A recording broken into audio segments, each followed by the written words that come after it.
an ambulance came and picked me up. I checked into the hospital, 137 pounds. I'm 205 now, and I was just a mess. But when I woke up, just about that moment on the television, I hear that last night on the Alcan Highway, Billy Ray Halverson froze to death. Billy Ray Halverson, when I was 16 years old, he was the foreman on the construction site that first introduced me to cocaine. You know, I was raised in a normal middle-class home. My dad was a banker.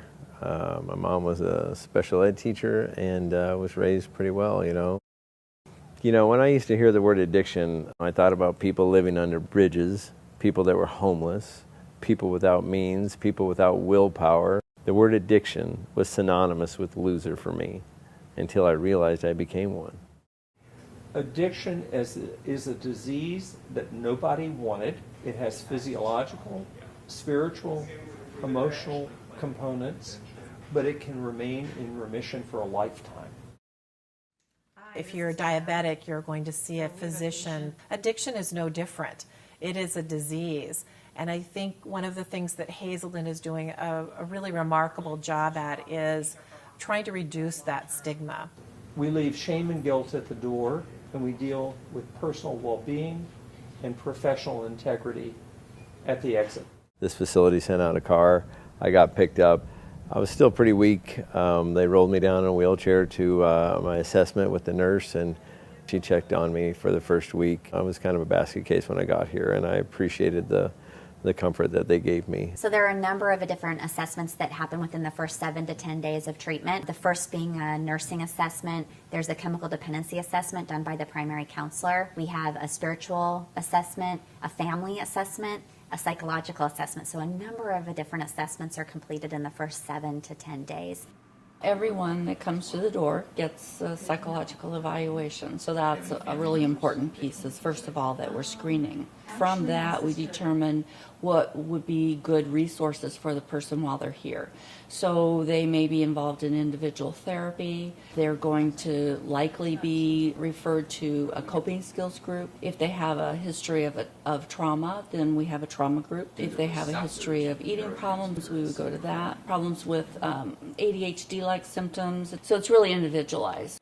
We have some really helpful ways of getting people through their detoxification. We have detoxed people from a huge number of different kinds of substances. When patients come in that are struggling with opiate dependence, we can help them detoxify more comfortably than we used to do in the past. Our goal is really to individualize your detox and make it as painless as possible.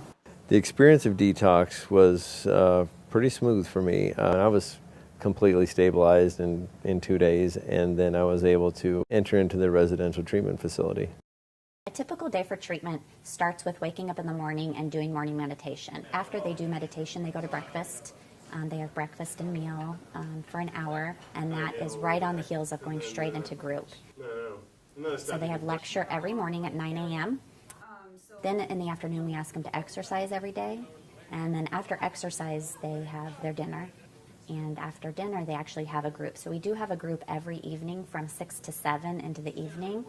And then from there, there's an AA or NA meeting almost every night here on campus that they participate in. Now, some of the days will take an hour chunk and provide an opportunity for them to work on reading assignments. They'll work on those other items related to their treatment, so they're not just in group. But primarily they're in group for anywhere between 4 and 5 hours a day. So getting walked through the first step with a lot of staff members, and they use the peers to call you on your crap here. You know, if you're not telling the truth, someone here that's just like you will call you on it, and that's the beauty of having living with other addicts. We know that when people go through treatment and aren't able to be open and honest and really share their experience without withholding anything, that it's really difficult to get sober in that. And it's this breaking down of the walls and the barriers that have held people back from being able to be honest. Being able to reduce shame is vital. On Mondays, they have an entire group dedicated to the work on how do we increase your resilience around shame so you feel comfortable. People have historically lived in shame because of this belief system around control, that somehow control over compulsive behavior is their responsibility now, when the brain has essentially become reprogrammed, rewired. It can learn new wiring. Recovery is brain ownership. That's really what this is. We're giving people tools to own their brains. It literally felt like 10,000 pounds had been lifted off my soul, that I'd just been adding stuff on ever since I was a child, not being able to be honest with myself or people around me because of hiding my addiction, and the things that I did during my addiction. I just thought that's who I was, but it wasn't who I was. Once you get here, you just feel like you made it to the safety boat, At least that's how I felt. I felt like I had a chance. And this thing inside of me started to grow, and I didn't know what it was, but it was hope, and it finally set in, It's like, wow, I see a human being again, this person, and they're laughing, and that's where the miracle happens, and you see something's happening. That's why we do what we do. That's why I do what I do. I didn't know what normal life would look like. I took a $13 an hour job when I got out, and ironically today I own that company. Dreams just don't come true when you're on drugs and alcohol. You have dreams that never come true when you're on drugs and alcohol.